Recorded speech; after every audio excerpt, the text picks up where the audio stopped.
1절에서 2절입니다. 그러므로 이제 그리스도 예수 안에 있는 자에게는 결코 정죄함이 없나니 이는 그리스도 예수 안에 있는 생명의 성령의 법이 저와 사망의 법에서 너를 해방하였습니다. 아멘. 말씀 제목은 신앙생활의 성패입니다. 신앙생활의 성패입니다. 우리가 신앙생활에서 가장 중요한 것은 하나님을 아는 겁니다. 영생은 유일하신 참 하나님과 그를 보내신 자 예수 그리스도를 아는 것이라고 예수님이 말했던 것처럼 하나님을 아는 지식이 신앙의 성패를 가늠합니다. 왜 그러냐면 우리가 믿고 있는 하나님이 누군지를 알아야 그분을 바로 믿을 수 있기 때문에 그렇습니다. 오늘 많은 사람들이 성경을 통해서 하나님을 알기를 원합니다. 실제로 성경 말씀을 통해서 하나님을 알 수 있습니다. 그러나 그것은 하나님에 관해서 하는 것이지 실제로 성령의 역사를 통해서 말씀 가운데 인격지신 하나님과의 만남이 있게 됐을 때 비로소 하나님을 아는 거지, 성경 공부를 통해서 아는 것은 지식적으로 아는 겁니다. 말 그대로 정보로 아는 겁니다. 그러나 그것이 신앙의 전부라고 생각하는 사람들이 있습니다. 나는 하나님에 대해서 알고 있어. 그리고 나는 그것에 대해서 잘 알고 있기 때문에 적어도 나는 하나님을 알아 라고 생각하는 사람들이 많습니다. 그러나 사실은 성경에 하나님을 안다는 것은 결국은 전인격적으로 하나님을 경험하여 알아야 됩니다. 나의 지성과 나의 감성과 나의 의지가 하나님을 만나고 거기에서 뭘 경험해야 되느냐? 내 지식체계 속에 있는 나의 사상과 가치관과 세계관이 바뀌어지는 것을 경험해야 되고, 내 마음속에 있는 늘 하나님을 향한 어떤 이 완악한 마음들이 깨져서 주님을 향한 뜨거운 마음으로 바뀌어지고, 나의 의지가 늘 죄와 세상을 향했던 나의 마음이 하나님의 뜻을 이루려고 하는, 추구하려고 하는 그 마음으로 바뀌어져 나가기 시작할 때, 내가 하나님을 만난 거예요. 그 문제는 오늘 신앙생활하면서 그런 하나님과의 전인격적인 만남을 가진 사람들이 생각보다 많지 않다는 거예요. 이게 아주 슬퍼요. 신앙생활은 하나님을 아는 지식을 바탕으로 하는 겁니다. 신앙생활은 의식과 형식과 종교적 습관과 종교적 관행과 그리고 소위 말하는 정보와 인간적인 지식으로 하는 게 아닙니다.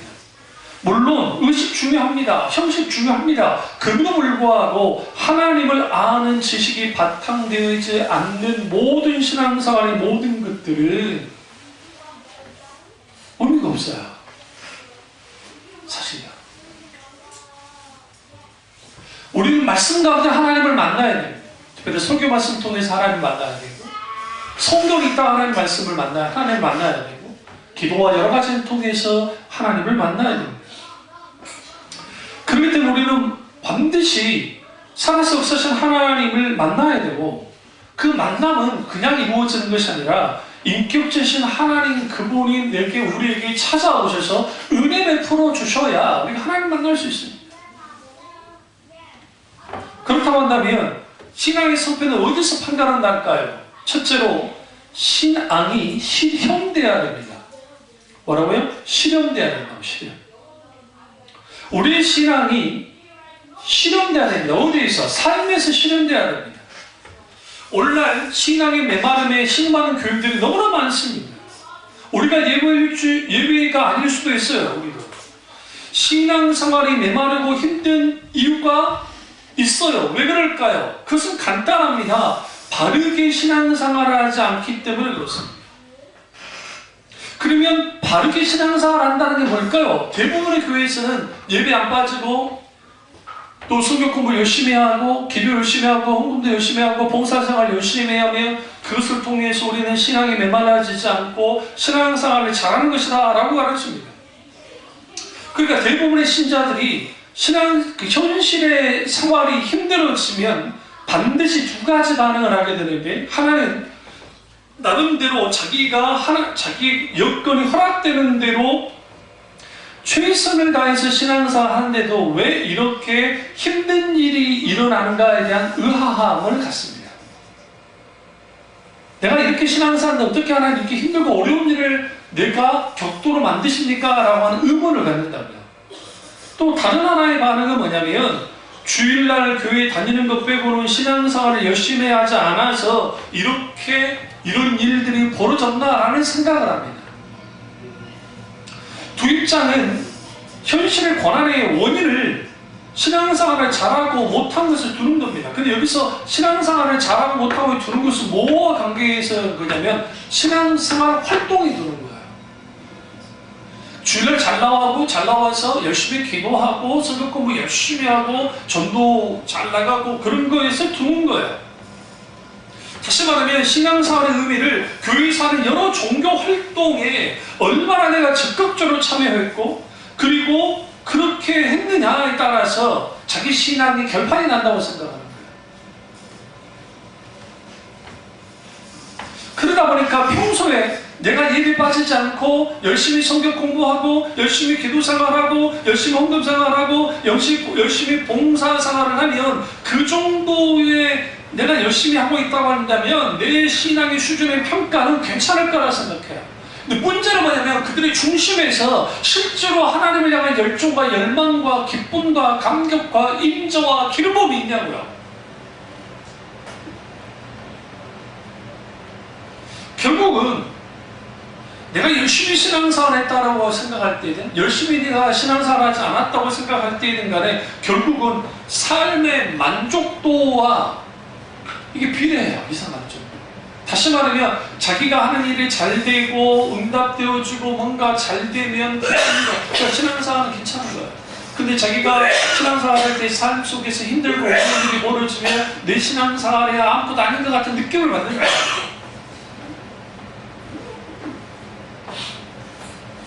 재밌는 것은 사람들이 자신의 신앙에 대한 평가를 할 때 아주 관대하다는 겁니다. 여러분 명심하십시오. 신앙에는 중간은 없습니다. 신앙의 중립제대는 없습니다. 그는 인간이 만드는 것 뿐입니다. 그는 어떻게 할 수 있느냐? 계시록에 라오디게아 교회를 향해서 너희는 뜨겁든지 뭐하든지 하라 차갑든지 하라고 주님 말씀하셨습니다. 미지근함은 소용없습니다. 오늘날 너무나 많은 교인들이 미지근함 속에 빠져 있습니다. 라오디게아 교회는 어떤 교회냐면요, 그리스 지역에 이제 화산 온천 지역에서 물이 쭉 흘러와 뜨거운 용암이 물이 덮여져서 쭉 들어오면 라오디게아 지역 중 그 지역 중 가면 뭐 하느냐, 물이 이제 서서히 미지근해지는 거예요. 그러니까 우리가 발 담고 가기는 좋을 줄 모르지만 신앙에 있어서는 아주 빵점이라고 주님 말합니다.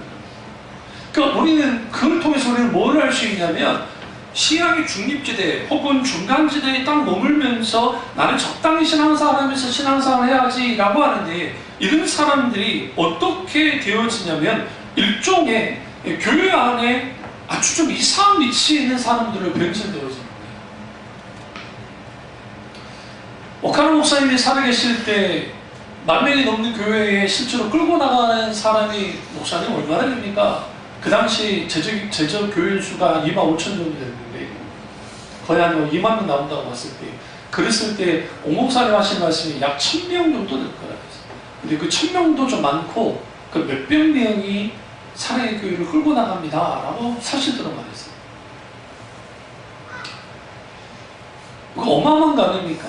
2만 대 1,000명 20분의 1 정도가 뭐 하는 거예요? 실제로 교회를 지탱해 나가는 실질적인 일들을 한다는 거예요. 봉사.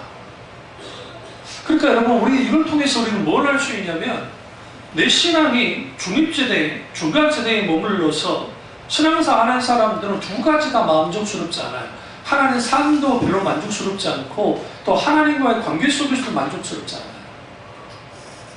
신앙생활이 만족스럽지 않아요. 교육생활이 만족스럽지 않아요.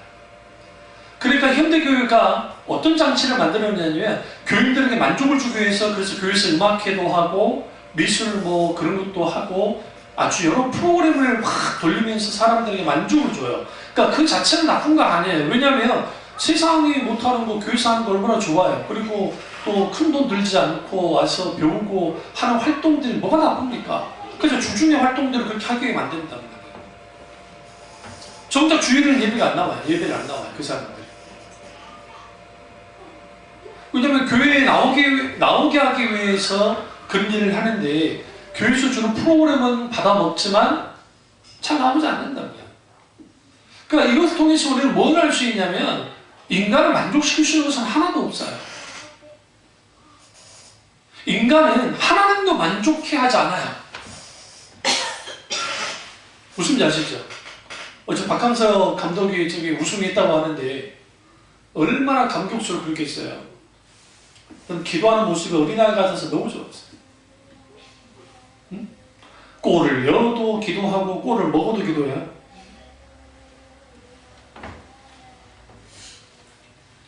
얼마나 감사합니까? 기도를 하려고 하는데 이것들이 우승을 해버리니까 막 달려드니까 기도할 시간을 이제 못한 거예요. 어떻게 그거 보면 제가 우리나라 게임은 안 봤는데 세상에 내가 자문한 적을 봤어요.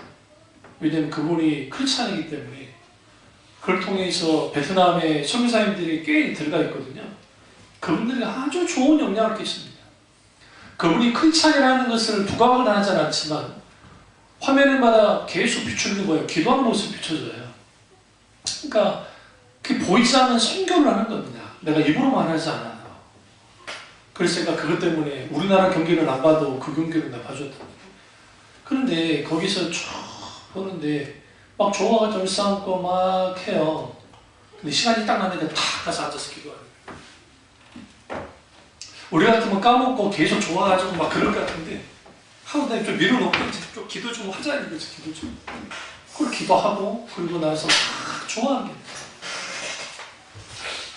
오늘날 우리가 하나님께 그렇게 어린아이처럼 계속 기도하고 기도하는 신앙생활 하는 것도 얼마나 그래요. 근데 너무나 많은 사람들이 자기 신앙생활 할 때에 신앙이 삶 속에서 실현되지 않는 거예요. 이런 사람들이 있어요. 그 직장 다니면서 회사든 군대이든 밥 먹을 때 식사 기도도 제대로 못하는 사람들이 있어요. 누가 볼까봐. 저렇게 맨날 그러고 기도하는 거예요. 왠지 아세요? 내가 교회 다닌다는 것을 적에게 알리면 안 되니까. 왜? 그래야 회식 갔을 때 내가 술을 잡수셔도 괜찮으니까, 막 해도 놀아도 괜찮으니까. 그러니까 교회에서만 그냥 교회 다니는 사람이지 교회 밖에서는 교회 다니는 사람이 아니기를 원해요. 왜? 사회생활 하는데 아주 지장이 많은 건 사실이니까. 또 진급해야 될 때 고무술수를 써서 막 사람들을 끌어내리고 자기가 올라가라 하잖아요. 지위가 높아질수록 지금의 우리나라 대기업 그 임원들이 엄청나게 줄어들었어요. 그러니까 지금 상무 이상 뭐 수백 명이 잘렸어요. 줄어들었어요. 그럼 당연히 지금 뭐 저기 과장, 차장, 부장 뭐 위에 올라가는 사람들이 줄어들 수밖에 없어요. 이제 과거처럼 쉽게 그렇게 부장 올라가는 건 거의 쉽지 않게 되는 거예요. 왜? 이미 위에서 정리됐다는 것은 밑에도 좀 마찬가지라는 거죠. 그게 영향을 받게 돼요. 그러면 예수 믿는 사람들이 고무술수를 쓰고 수단과 방법을 그걸 쓰고 인간적인 방법을 써서 그게 올라간다 합시다. 그것도 사람 누군가를 짓밟고 그 자리에 이러면 오래 있지는 못해요. 그리고 은퇴에 나오잖아요. 아무것도 안 해요. 돈만 좀 많이 벌었을 뿐이지.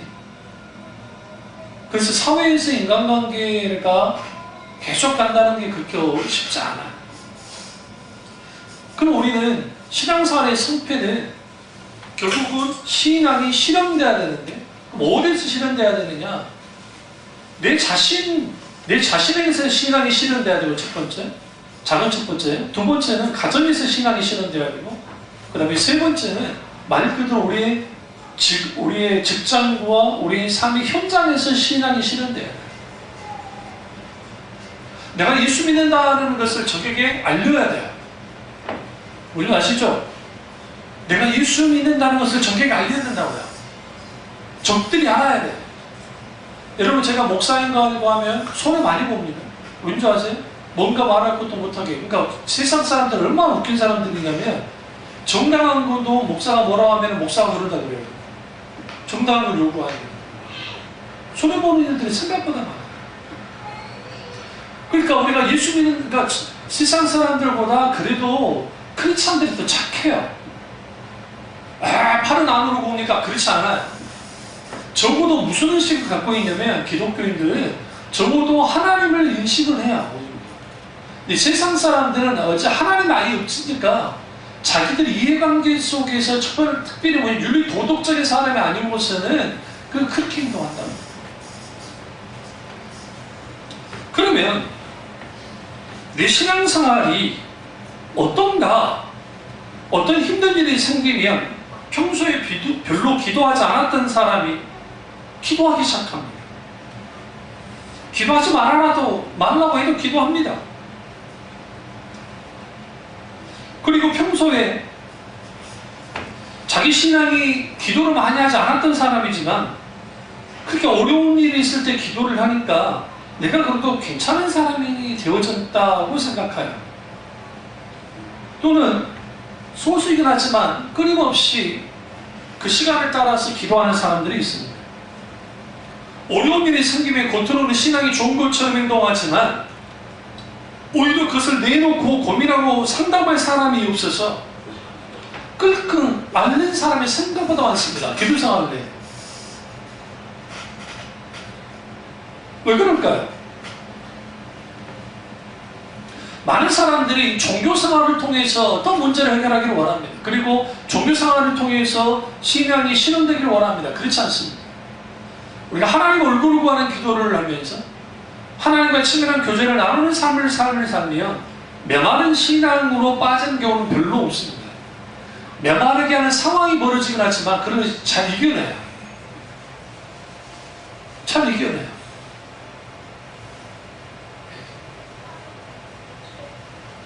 흔히들 매일 성경 말씀을 보고 주일 성수하고 교회에서 성실하게 봉사하고 실수하는 말도 좋고 봉사생활까지 열심히 하는 사람들, 그것이 신앙생활의 전부라고 생각하면서 신앙생활하는 사람들이 이 땅에 너무 많습니다.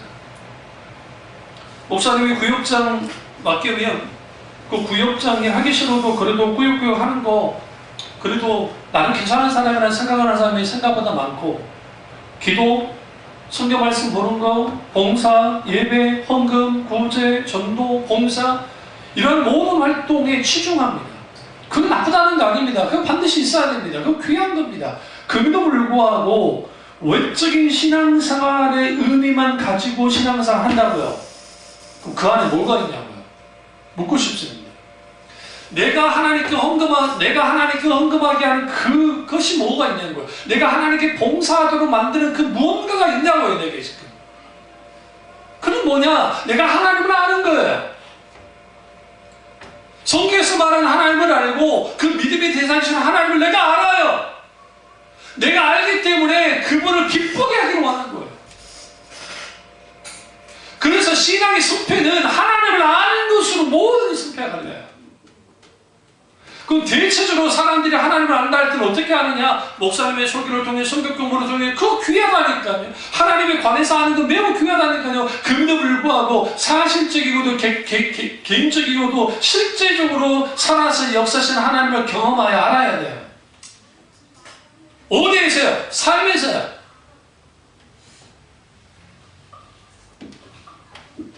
신앙생활이 실현되는 곳은 교회가 아닙니다.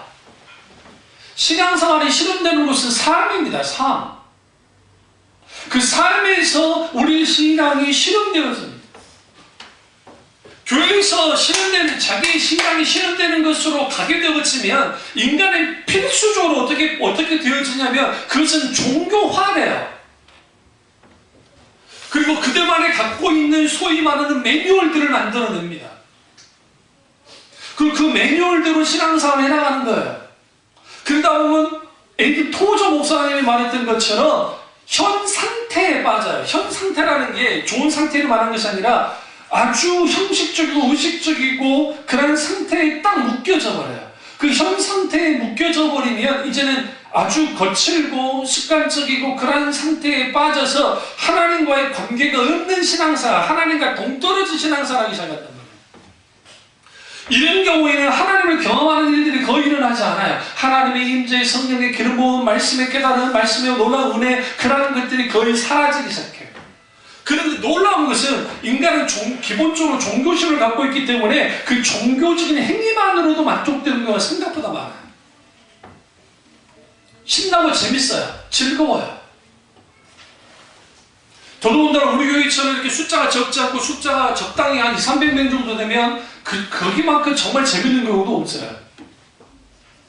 적당히 사람이 많기 때문에. 어떤 활동할 때도 좋아요. 거기에서 막 그렇게 재밌게 신앙생활을 해요. 할 수 있어요. 그런데 문제는 뭐냐면 그 속에서 내가 내 신앙이 삶에 실현되고 있느냐, 내 인격에, 나의 꿈에, 나의 인생에, 나의 삶에 신앙이 실현되어지는 것이 뭐냐? 그게 기독교인이에요. 그래서 초대교회 그리스도인들을 향해서 타키투스라는 역사학자든 만화학자든 이렇게 본 거예요. 기독교인은 제4의 인종 혹은 제5의 인종이다. 그러면 그들은 로마 사람들의 인종을 구분했는데 제1인종은 로마인이에요. 당연히. 제2인종은 헬라인들이에요. 그리스인들, 소아시아에 있는 일대인 그런 사람들.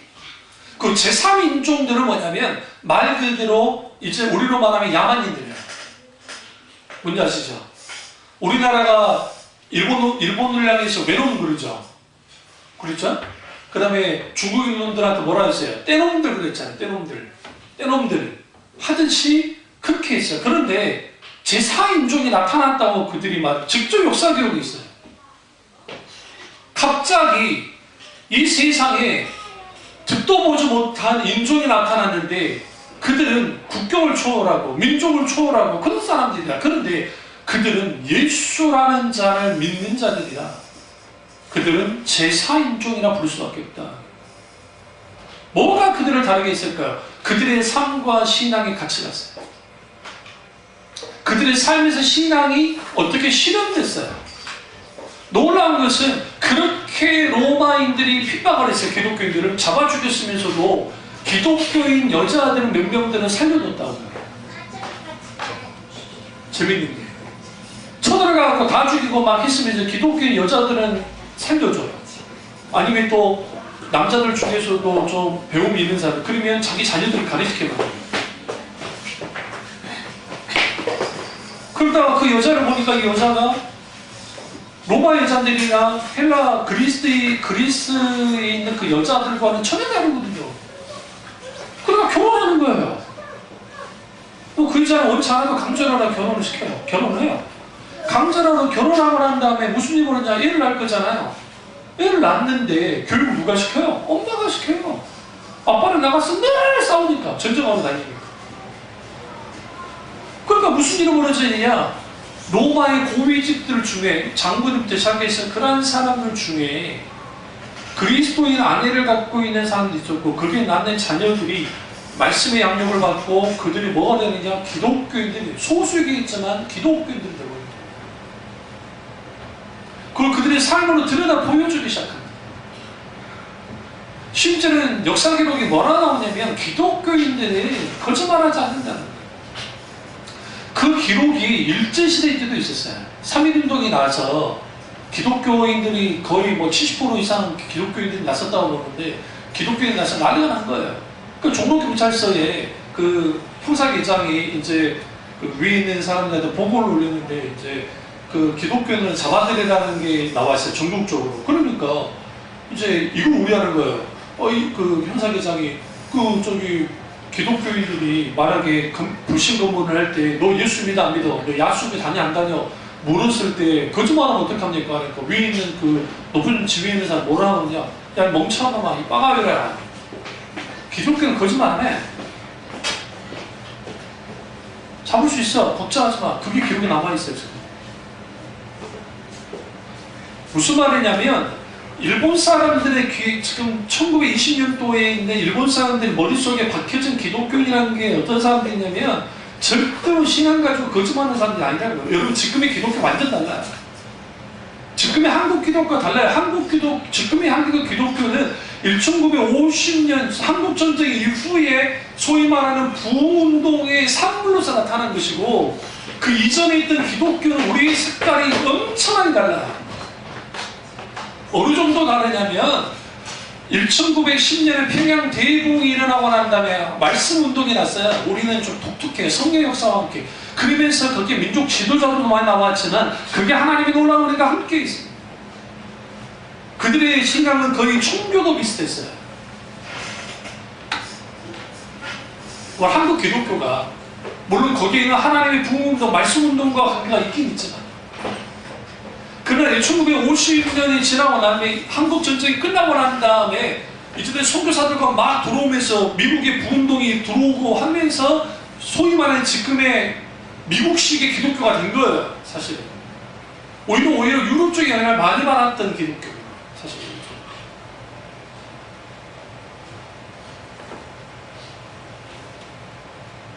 그들이 삶으로 살아냈다고요. 그때 퍼센트가 0.2%, 3%밖에 안 됐어요. 기독교인이. 불과, 그러니까 1920년 정도 되면 많아봤자 15만 명, 20만 명이에요. 카톨릭은 훨씬 많았고, 그런데 그들이 뒤집었어요. 여러분, 학교 사업 누가 다 했나요? 기독교가 다 했어요. 베이제대학이네, 연세대학이네, 이화여대네, 숭실대학교네. 최초의 대학 어디입니까? 우리나라 사람이 세운 거 숭실대학이에요.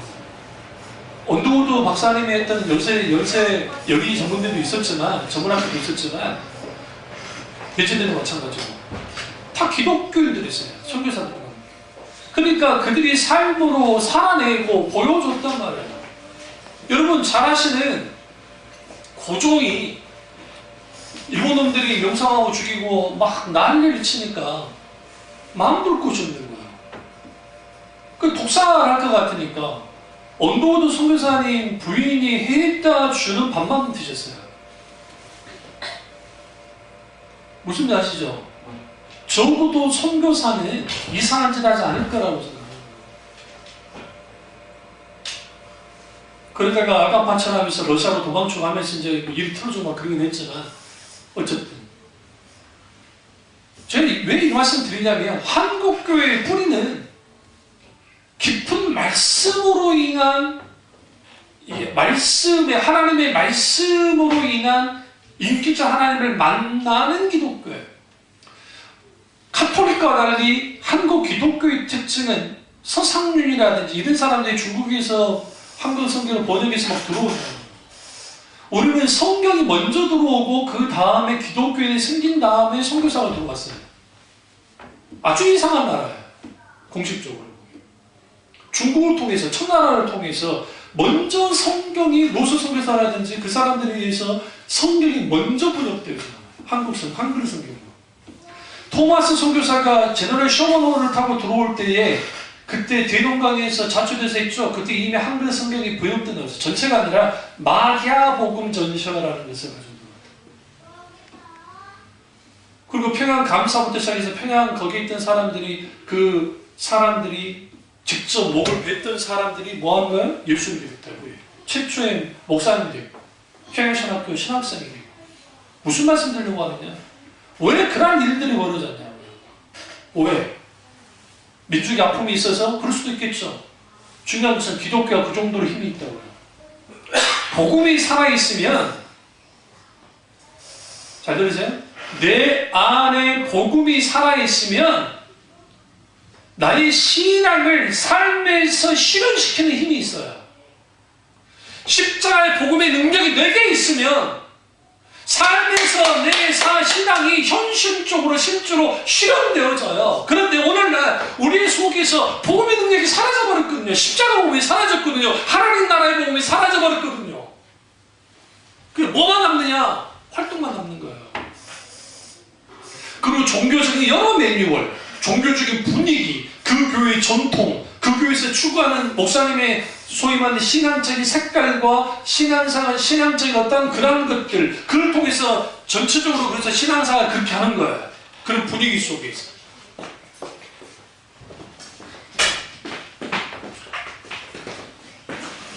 뭐냐면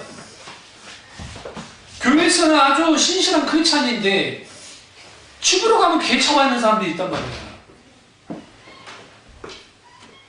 무슨 아시죠? 아주 이중적인 삶을 사는 사람들.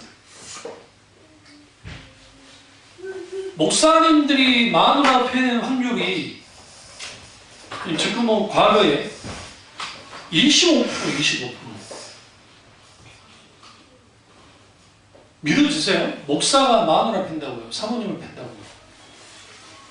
지금은 이제 그게 제가 신학할 때, 그러니까 제가 대학원에 있을 때 통계가 나온 건데, 우리 노예에서 실제로 그런 목사가 있었다니까요. 거의 사모님을 죽기 일보 직전까지 패적했던 그 아주 말도 안 되는 녀석이 있었다니까요. 나는 그 당시 내가 30대 초반이었지만 그 당시 그 사람이 한 50대 사람 아주 젊잖아요. 그래서 거기 개척교회에서 또 우리 시초하니까 가서 개척 예배도 드려주고 같이 했고 또 목사님이 아주 온화한 것 같아요. 그런데 양방망으로 사모님을 패고 아주 나를 이걸 노예 목사님들이 어떻게 알아가지고 이 사람을 면접을 시켰어요. 면접. 영원히 목사하지 못하도록. 그런데 이 인간이 뭐 결국 이혼을 했습니다만 사모님하고 어디 가서 목회하고 있대요.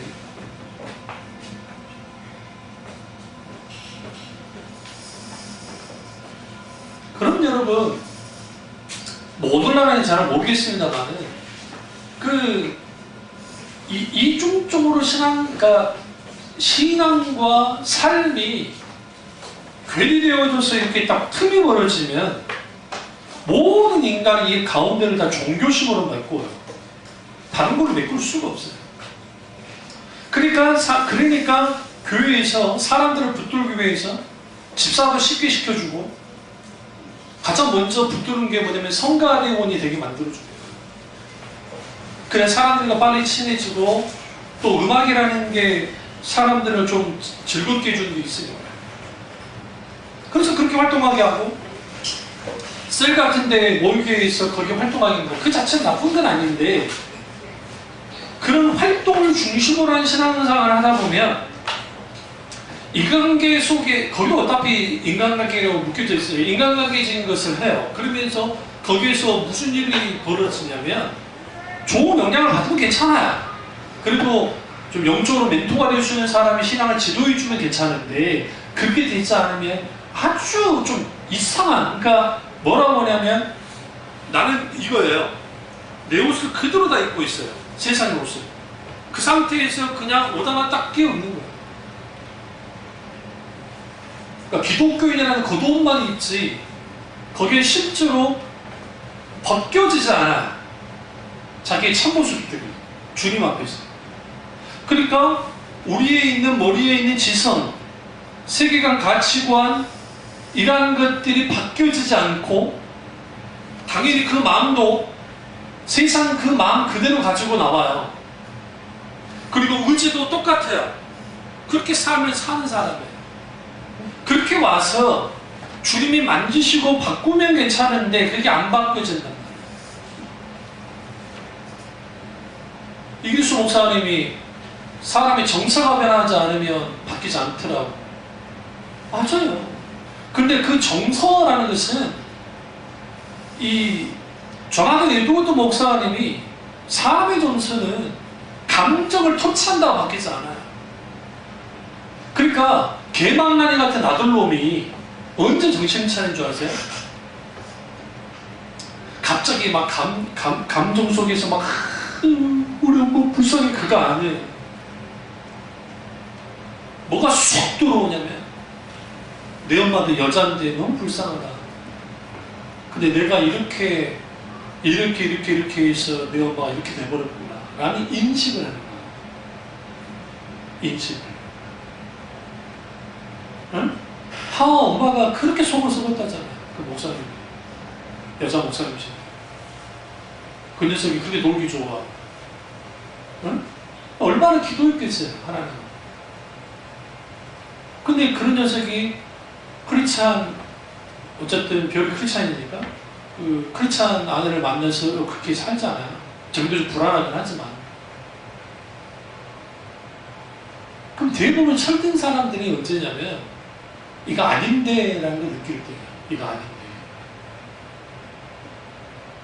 그러니까 그것을 느끼게 되어지면 감정이 어떻게 바뀌어지냐면 이렇게 해서는 안 되겠구나라는 거예요. 이게 세상 사람도 그래요.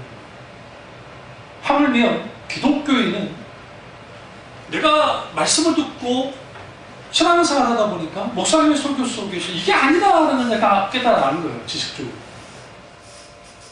이게 아니기 때문에 나는 이제는 전환해야 되겠다. 결단하는 거예요. 감정으로. 그러나 그것이 계속 가진 않아요. 그럴 때 우리에게 뭐가 필요하냐면 지속적인 하나님의 은혜가 필요합니다. 그 은혜 가운데 우리는 뭐 해야 되느냐면 신앙생활이 내 삶에서 실현돼요.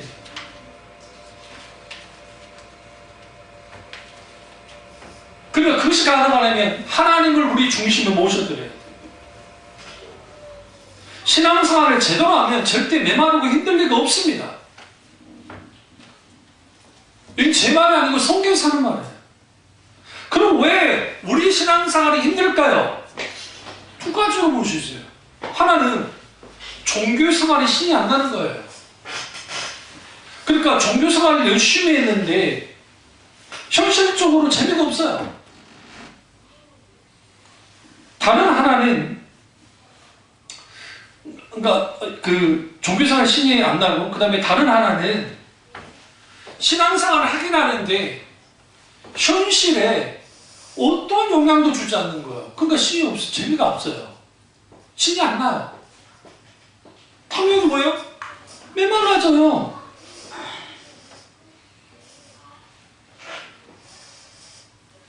내가 적어도 열심히 신앙생활을 했으면 내 현실도 뭔가 따라와준다고 생각해요. 하는 일도 좀 잘 되고 사업도 좀 잘 되고 내가 원하는 것들을 기도하면 좀 잘 이루어지고 그러면 좋겠는데 그런 일들이 안 이루어지니까 재미도 없어지는 거예요.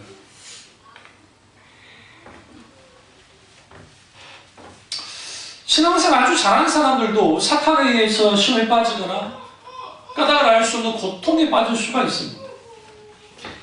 이때 필요한 게 뭐냐? 성령님께 기도하셔야 돼요. 평소에 신앙생활하는 사람의 중심이 흩어지면 거기에 우리는 사이렌 올려야 되는데 사이렌이 안 올리는 거예요. 모르고 지나가 버려요. 계속. 모르고 지나가고 모르고 지나가고 모르고 지나가고.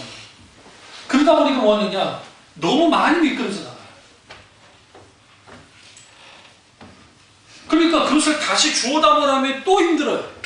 다시 또 돌아가려면 힘들어요. 그러니까 신앙이 버겁다는 생각을 하는 거예요.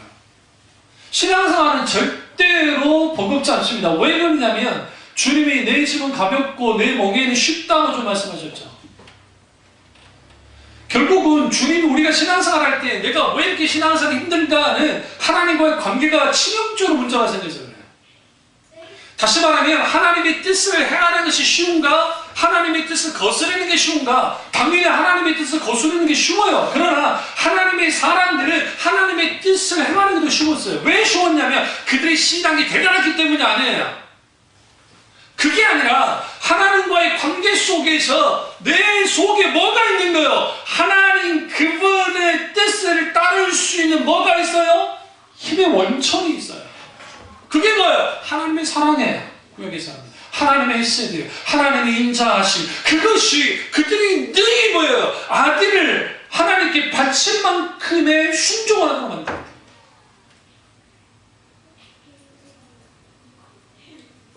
조이스 마이어가 그녀의 책에 그 하나님의 열정이라는 책이 있는데 거기에서 너무나 많은 교인들이 오늘날 하나님을 믿는다고 해서 그들 속에 불이 꺼떨어졌다. 꺼져버렸다. 그분이 이런 말도 해요. 촛불도 아니고 성냥개비 불만 내 속에 있어도 우리는 신앙상 그리스도 하지 않을 거라는 거예요. 놀라는 사람들 속에 성냥불만한 불조차도 없어졌다. 왜 이렇게 됐는가? 왜 그들의 하나님에 대한 열정이 이렇게 식어져 버렸는가? 초창기에는 막 이렇게 뜨거워졌을 때가 있었을 텐데 그건 과거의 추억으로만 남았고 이제 오늘의 어떤 열정도 없어지는 그런 일들은 왜 벌어졌을까? 결론 하나예요. 하나님에 대한 사랑이 식어졌기 때문에. 그럼 왜 하나님에 대한 사랑이 식어졌어요? 하나님과 나 사이에 거리가 멀어지고 하나님과 나 사이에 서로 오가는 어떤 뭔가 스킨십이 많아야 되는데 그게 없는 거예요. 바쁘다는 핑계로 아니면 힘들고 어렵다는 핑계로 하나님과 스킨십이 없어요. 여러분 놀라운 것은 그래서 모이게 힘쓰는 게 왜 중요하냐? 그게 별거 아닌 것 같아도 늘 말씀드리죠. 우리가 세찬 장대비를 맞지 않아도 이슬비를 계속 맞춰 있잖아요. 그래도 젖어요. 젖듯이 젖는 거예요. 그래서 말세에 모이는 것을 피하지 말라고 주님 말씀드린 이유가 그거예요. 모이게 힘써라. 왜? 거기에 뭐가 있기 때문에 하나님을 계속 찾을 수 있는 그러한 기회가 주어지기 때문이었습니다. 두 번째로 신앙생활의 승패는 성령께 달려 있습니다. 오늘 본문이 그걸 알려줍니다. 2절에 보시면 8장 2절에 이는 그리스도 예수 안에 있는 생명의 성령의 법이 크게 두 가지 법을 깨뜨렸는데 첫째는 죄의 법이요. 두 번째는 사랑의 법에서 너를 뭐했다? 해방하였느니라. 그런데 여러분 성경에 이렇게 반가로 일로 되어 있는 게 있으세요 혹시? 그 밑에를 쭉 보시면 4번은 어떻게 되어 있어요? 나를 그러니까 너를 해방했다라는 표현은 이제 사도 바울이 로마 교인들을 향해서 말하는 것이고 실제로 사본 속에는 뭐가 있어요? 나를 해방했다. 우리는 해방된 사람이에요. 그런데 오늘날 전 인류가 해방되지 못했어요. 뭐에서 저분 해방되지 못했어요? 돌에게 해방되지 못했어요. 물질에. 오늘날은 계급이 거의 사라졌습니다. 어제 베트남 보니까 그거 막 하는데 그 나라가 공산국가라는 걸 어떻게 알았냐면 그 나라 총리가 가운데에 서가지고 계속 그러더라고요. 유럽에서는 이 순수함이에요. 응? 유럽에서는 감독도 옆에 붙지만 자기들끼리 뭐예요? 해가지고 난리가 납니다 막. 근데 이제 어떤 그 녀석 하나가 눈치 없더만 보니까 이 총리가 빨리 이거 박항서 감독한테 주라고 했는데 본인이 혼자서 막 부르고 있으니까 뭐라 안 들려. 시끄러우니까 뭐라 그러더니 이제 눈치코치 해가지고 누가 옆에 와가지고 딱 해고 주니까 김정은이 같았으면 그러면 끝나는 거예요. 그러나 베트남에 되니까 그 괜찮지. 북한 놈들은 북한 사람들 절대 그러지 않아요. 눈치 보기 때문에. 거기 왕이니까 절대 우주니까. 저는 그 모습을 보면서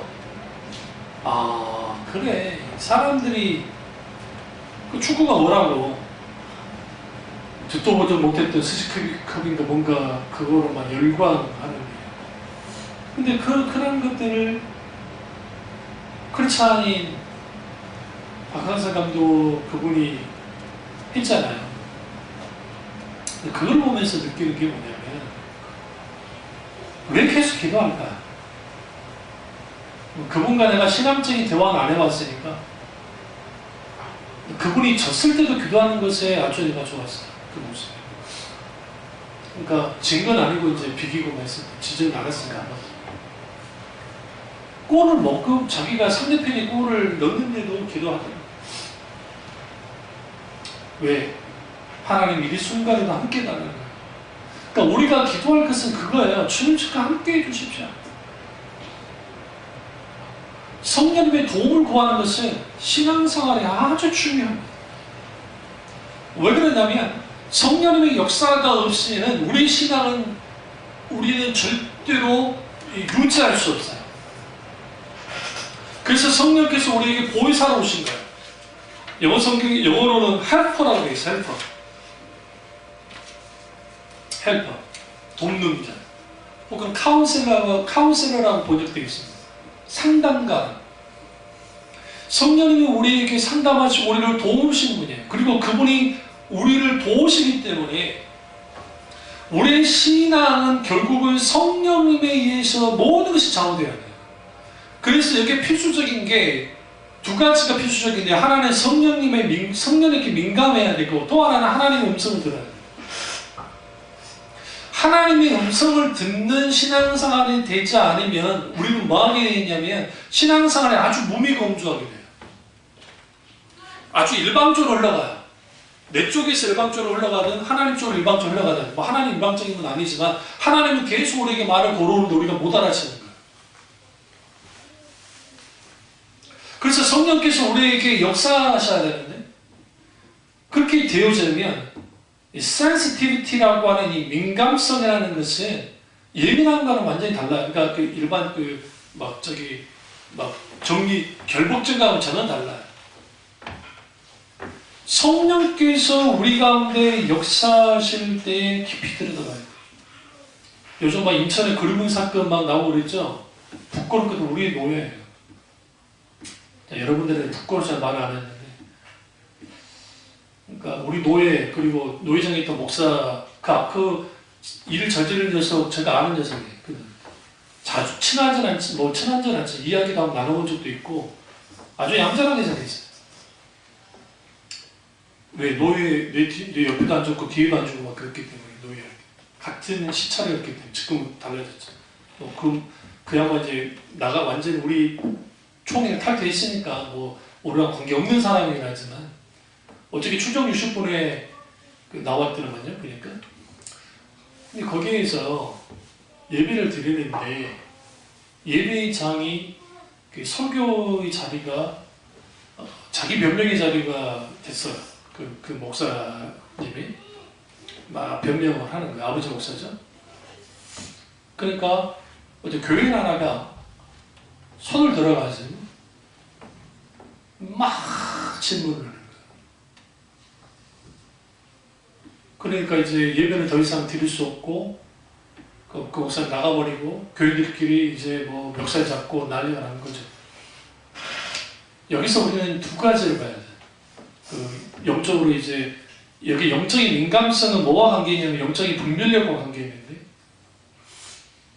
첫째는 절대로 예배는 자기 변명의 자리가 되면 안 돼요. 절대로. 더더구나 설교. 광고 시간인 건 모르지만 설교 때. 그럼 왜 광고 때 않고 설교 때 하느냐?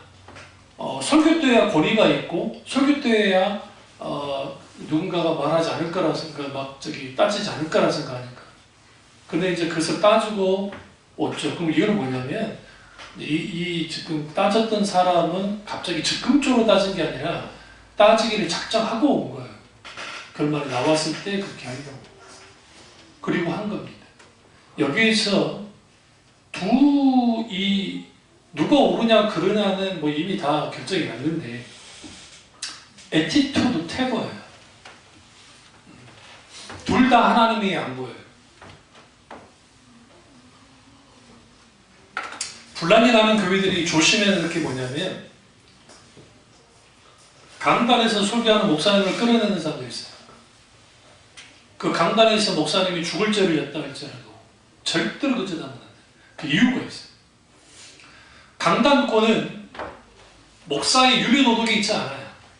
이것에 대해서 오리겐이라든지 그리고 저스틴 유스티누스라든지 기타 등등 이 초대교회의 순교를 피해서 변절했던 목회자들이 있었어요. 솔직히. 그리고 또 후에 교회 돌아왔습니다. 그때 논쟁이 붙었어요. 무슨 논쟁이 붙었냐면, 그 변절했던 목사가 줬던 그 세례라든지 그런 것들이 과연 유효한가? 그럴 수 있잖아요. 변절자. 그리고 다시 회개하고 돌아왔다고 하지만, 그 사람이 그 전에 가르쳤던 것들은 그러면 다 폐기 처분해야 되는 것인가 할 때에 아우구스티누스가 정확하게 이 부분에 대해서 말했어요. 그건 뭐냐면, 성경에 하나님이 사울에게 어제 길본 사람으로서 계속 있도록 했어요. 근데 그 권위는 계속 가져갔어요. 그러니까 죽을 때까지. 하나님께부터 주어졌기 때문에 일단은 유지되는 거예요. 그러니까 이단적인 가르침이나 잘못된 가르침이 아니면 그것을 그 자체까지도 뭐하냐 부인하면 안 돼. 부정하면 안 돼. 그건 하나님께부터 왔기 때문에. 그 사람의 윤리 도덕은 하나님이 평가할 거예요. 하나님이. 그래서 아버지들에서 뭐라 하냐, 그들의 있던 성애자는 그들의 경고로 온 게 아니라 예수 그리스도의 공로로 되어진 거기 때문에 그것에 대해서 정착은 안 된다. 그러면 그 교회에 있는 그 남자 집사님이 누군지 모르겠지만 그분이 워낙 답답하면 그렇게 따졌겠어요. 그런데 그 따진 이유가 왜 당신 같은 사람이 분명히 그만둔다고 했으면서, 응? 교회에 사퇴한다고 했으면서 왜 설교하냐, 이게 말이 안 된다는 거여서 막 따지는 거예요.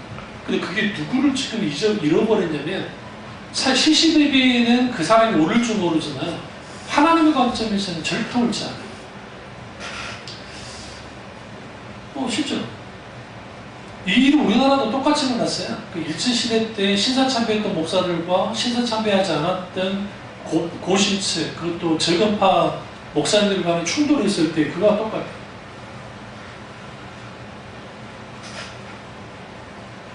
그러면 그 자리에 하나님이 계셔야죠. 여러분, 자식 문제는 부모가 하기가 쉽지 않아요. 자신 농사를 사무엘도 실패했고 엘리도 실패했습니다. 성경 보시면 다 개망난이 되었어요. 그러니까 엘리 아들들도 개망난이 했지만 사무엘의 자식들도 개망난이 했어요. 사실 사무엘 자식들이 그렇게 개망난이었기 때문에 왕을 달라고 다 한 거예요. 그러니까 그러한 일들이 있을 때에 그 목회자, 그러니까 그 아버지를 떠나서 그 일이 아니라고 해야 되는데, 아주 이렇게 말도 안 되는, 제가 그 임신후에 한다고 이렇게 가져도 않았어요. 내 정신건강을 위해서.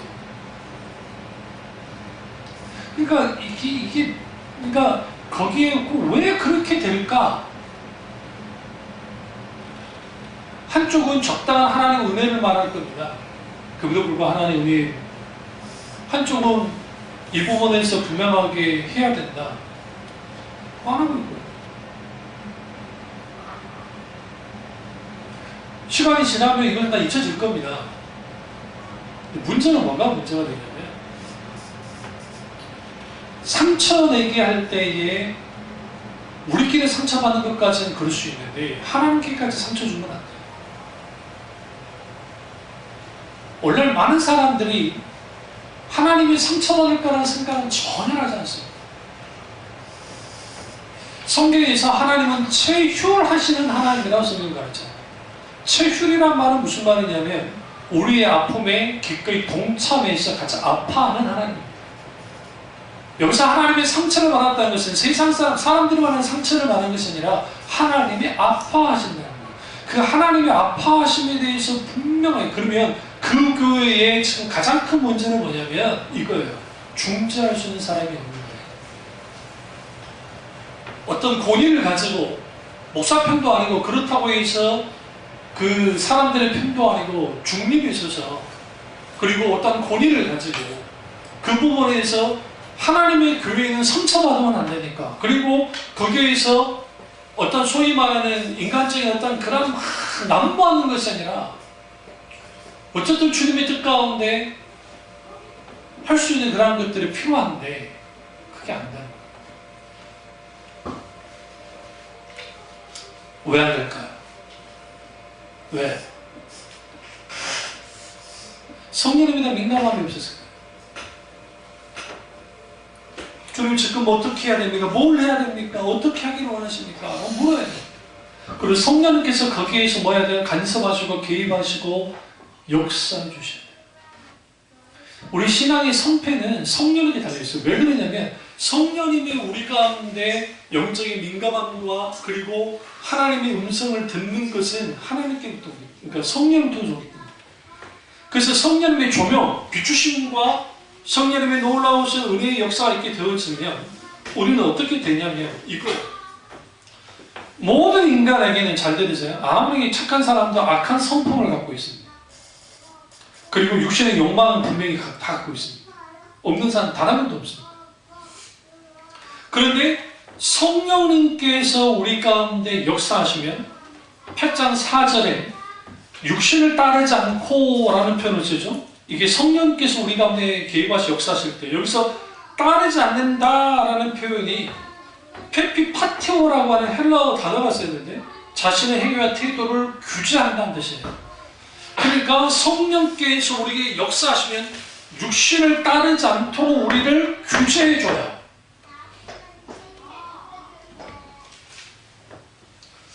그리고 이 부분을 의도적으로 6절에 보시면 로마서 8장 6절에 생각에서 육신의 생각의 7절 육신의 생각의 이 생각에 대한 표현을 써요. 이는 의도적으로 쓴다는 거예요. 이거는 뭐냐면 육신의 욕망에 지배되는 사람은 육신의 쾌락만 생각해야 사로잡힌다고요. 다시 말하면 육신의 욕망을 마음에 두게 돼요. 그래서 영의 생각으로 바꾸라고 말하는 거예요. 영의 생각은 여기서 말하는 영은 우리의 영이 아니라 성령이에요. 성령의 생각이 우리가 부어질 때 거기에 두 가지가 있거든요. 하나는 생명과 평안이라고 해요. 우리 가운데 생명의 역사가 있고 평안이 주어져요. 평안이. 그 평안이 주어지면 우리는 뭐하느냐? 우리의 신앙생활 속에서 뭐하냐? 영적인 분별력과 하나님과의 친밀한 교조 속에 있게 되어지는 놀라운 하나님의 음성을 듣고 우리의 신앙생활을 현실에서 실질적으로 하기 시작합니다. 여기서 하나님의 음성을 듣는 것은 계시를 받는다는 말이 아니에요. 늘 말씀드렸지만 이 설교를 드시면 혹시 오해하실 수 있으니까 하나님 인도를 받는 거예요. 그리고 거기에서 뭘 보게 되냐면 하나님의 섭리를 봅니다. 변함없는 하나님의 개입하시는 그런 섭리의 은혜를 경험하게 되어지고 선뜻 놀라야 되는 게 뭐냐면 하나님은 우리보다도 더 세밀하게 개입하고 역사하고 있는 것을 봐요. 그리고 우리 신앙생활은 결국은 성패는 성령에게 달리는 거예요. 왜 그러냐면 성령께서 모든 것을 총지휘하세요. 인도하서 이끄세요. 거기에 우리는 뭐 해야 돼? 함께 따라야 돼. 민감함 속에서. 그렇게 되어져야 신앙생활이 되는 것이지 그냥 교회 주는 매뉴얼 따라서 분위기, 활동, 그룹을 통해서만 교회 생활을 하잖아요. 그렇게 되었지만 그럼 메마를 수밖에 없고 거기는 어떠한 실질적인 충만함도 없어요. 이 사실을 알고 우리 신앙의 승패가 신앙은 반드시 우리 삶에서 실현되어야 되고 성령님의 도우심 속에서만 신앙이 실현될 수 있다는 걸 알고 우리 신앙을 우리의 삶에 실현하는 참신한 교우들 되시기를 주님으로 축원합니다. 기도하겠습니다. 기도하실 때 오늘 이 말씀이 나의 말씀이자